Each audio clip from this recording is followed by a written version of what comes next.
Barchaga assalomu alaykum. 9-sinf matematika yakuniy imtihon hujjatlarini ko'rishni davom qildiramiz. Demak, bizda 8-misollar. Demak, 8-misollarning birinchisi. Bizda kosinus alfaning qiymati berilgan va bu burchagimiz, alfa burchagimiz qaysi oraliqdaligi ham berilgan. Bizdan so'ralgan ifodamiz sinus alfaning qiymatini topishimiz kerak. Demak, bitta formula sinus alfa teng plus minus ildizosi 1 minus kosinus kvadrat alfa formulasi orqali hisoblashimiz kerak bo'ladi. Faqatgina bitta formula orqali chiqarishimiz mumkin bo'ladi. Demak, bizda pi taqsim 2 bilan pi oralig'i bu albatta ikkinchi chorak. Ikkinchi chorakda sinusning ishorasi musbat bo'lgani uchun biz uni bemalol 1 minus kosinus kvadrat alfa ko'rinishida olishimiz mumkin. 1 minus, demak kosinus minus ildizosi 21/5, uning kvadrati 21/25 ga teng bo'ladi. Demak, buni hisoblaydigan bo'lsak 4/25 ga teng. Bu degani esa 2/5 ga tengligini bildiradi. Ikkinchi ifodaning qiymatini toping. Bu yerda asosiy qismi mana bu yerda tangens alfaga kotangens alfani ko'paytirsak har doim 1. Tangens 10 gradusga kotangens 10 gradus ko'paytirsak ham bu qiymat 1 ga teng. Demak, 1 qo'shilgan 4 ko'paytirilgan sinus 30 gradus. Sinus 30 gradusda qiymat 2 dan 1 ga teng.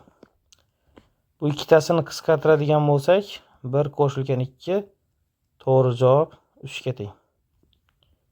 Uchinchi, agar sinus alfaning qiymati shunday ko'rinishga ega bo'lsa, minus pi taqsim 2 bilan 0, ya'ni bu 4-chorakka to'g'ri keladi. 4-chorak. Mayli, bizda kosinus alfa so'ralgan. Kosinus alfa teng bo'ladi. Buni ham plus minus ildizosi 1 minus sinus kvadrat alfa. Demak, bu yerda 4-chorakda kosinus musbat 1 minus sinus kvadrat alfa deb olishimiz mumkin bo'ladi. 1 minus buning kvadrati sinus alfa minus ildizosi 15/4 ning kvadrati 15/16 ga teng. Demak, bu 1/16, bu esa 1/4 ga teng bo'ladi. To'g'ri javob 1/4. Keyingisi 4-ifodaning qiymatini toping. Demak, ildizosi 3 ko'paytirilgan tangens 60 gradusda. Tangens 60 gradusda qiymati ildizosi 3 ga teng. Ildizosi 3 ni qo'yamiz.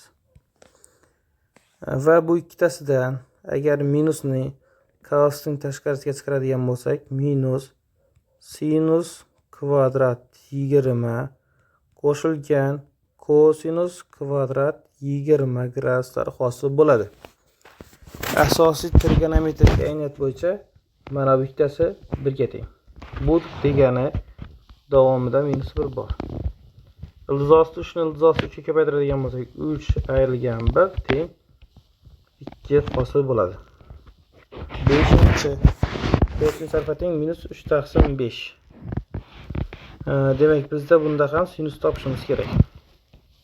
To'g'ridan to'g'ri ishorasiga e'tibor beradigan bo'lsak, pi taqsim 2 bilan 3 pi taqsim 2, ya'ni bu 3-chorak. 3-chorakda sinusning ishorasi manfiy. Minus 1 minus kosinus kvadrat alfa. Minus 1 minus kosinus kvadrat alfa. Buning kvadrati 9/25. Bu esa minus 16/25 ga teng. Ildiz chiqaradigan bo'lsak, bu minus 4/5 hosil bo'ladi. 6. Ifodaning qiymatini toping. Bu yerda kosinus 80 ni sinus 80 ga bo'lgan paytda kotangens 80 gradus hosil bo'ladi. Kotangens 80 gradus.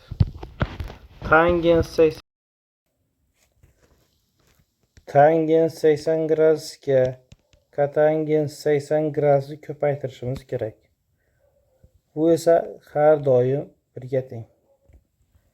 Demak, 1 qo'shilgan 6 kosinus 120 gradusda qiymati bu yerda minus 1 taqsim 2 ga teng. Bu ikkitasini qisqartiradigan bo'lsak 3, demak 1 dan 3 ni ayiramiz. To'g'ri javob minus 2 ga teng. 7-chi sinus alfaning qiymati berilgan. Bu yerda kosinusning qiymatini topishimiz kerak. Kosinus alfa teng choragiga e'tibor beramiz. Pi taqsim 2 bilan pi.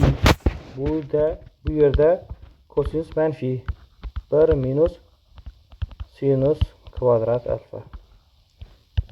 Minus 1 minus sinus alfaning kvadrati bu yerda 51 taqsim 100 ga teng. Hisoblaydigan bo'lsak, minus bu yerda 49 taqsim 100 hosil bo'ladi. Bu esa minus 7 taqsim 10 ga teng. 8-chi ifodaning qiymatini toping. Sinus kvadrat 110 ga kosinus kvadrat 110 ni qo'shgan paytda har doim 1 hosil bo'ladi. 1 qo'shilgan 5 ildizosti 2 ko'paytirilgan sinus 45 gradusda ildizosti 2 taqsim 2 ga teng. Va bu yerda mana bu 3 tasi qisqaradi va 1 ga 5 qo'shishimiz kerak. Qiymati 6 ga teng hosil bo'ladi. 9-chi kosinus alfaning qiymati berilgan. Bu yerda sinus alfaning qiymatini topishimiz kerak. Sinus alfa teng bo'ladi. Demak, pi taqsim 2 bilan pi oralig'i bu ikkinchi chorak. Ikkinchi chorakda kosinus musbat. Sinus musbat, kosinus manfiy. 1 minus kosinus kvadrat alfa. 1 minus 0,8 ning kvadrati bu 0,100 64. 36. Ayiradigan bo'lsak 0,164 va bu yerda 0,8 hosil bo'ladi. 10-chi ifodaning qiymatini toping. Kotangens 80 ga tangens 80 gradus ko'paytirsak har doim 1 ga teng. Qo'shilgan 12 ko'paytgan kosinus 60 gradusda 1 taqsim 2 ga teng. Qisqartiradigan bo'lsak 6, 1 ga 6 ni qo'shadigan bo'lsak 7 hosil bo'ladi. 11 sinus alfaning qiymati minus ildizosti 7 taqsim 4. Bu yerda kosinus topishimiz kerak. Kosinus alfa teng choragiga e'tibor beramiz. Choragi 4-chorakka to'g'ri keladi. 4-chorakda kosinus musbat 1 minus sinus kvadrat alfa. Demak, endi 1 minus sinus kvadrat alfa. Sinus bu yerda minus ildizosti 7 taqsim 4 kvadrat 7 taqsim 16 bo'ladi. Ayiradigan bo'lsak bu yerda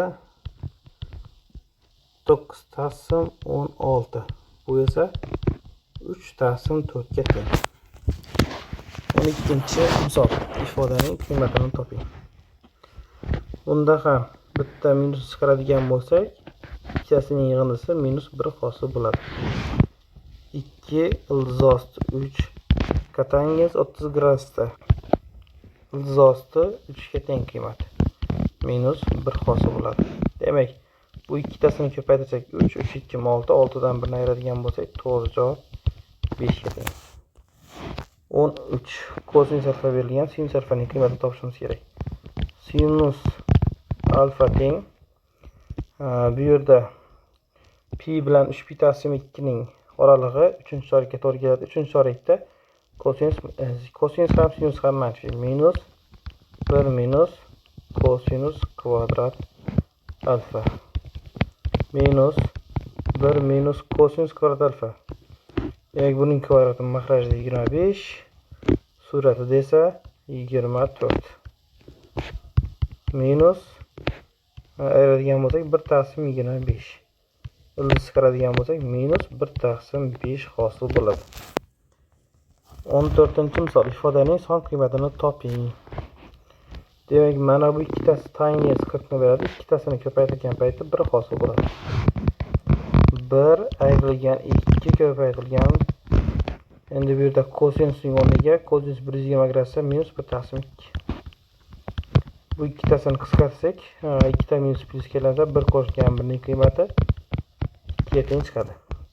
15. Sinus alfa berilgan, kosinus alfani topishimiz kerak. Demak, kosinus alfa teng bo'ladi. Bu yerda pi taqsim 2 bilan pi oralig'i ikkinchi chorak. Ikkinchi chorakda kosinus manfiy 1 minus sinus kvadrat alfa minus 1 minus sinus alfaning kvadrati bu yerda 91 taqsim 100 ga teng. Ayiradigan bo'lsak minus 9 taqsim 100. Bu esa minus 3 taqsim 10 hosil bo'ladi. 16. Ifodaning son qiymatini toping. Mana bu ikkitasining yig'indisi 1 ga teng. 1 qo'shilgan 3 ildiz osti 2 kosinus 45 gradusda ildiz osti 2 taqsim 2 ga teng. Bular qisqarsa 1 qo'shilgan 3, ya'ni natijamiz 4 ga teng.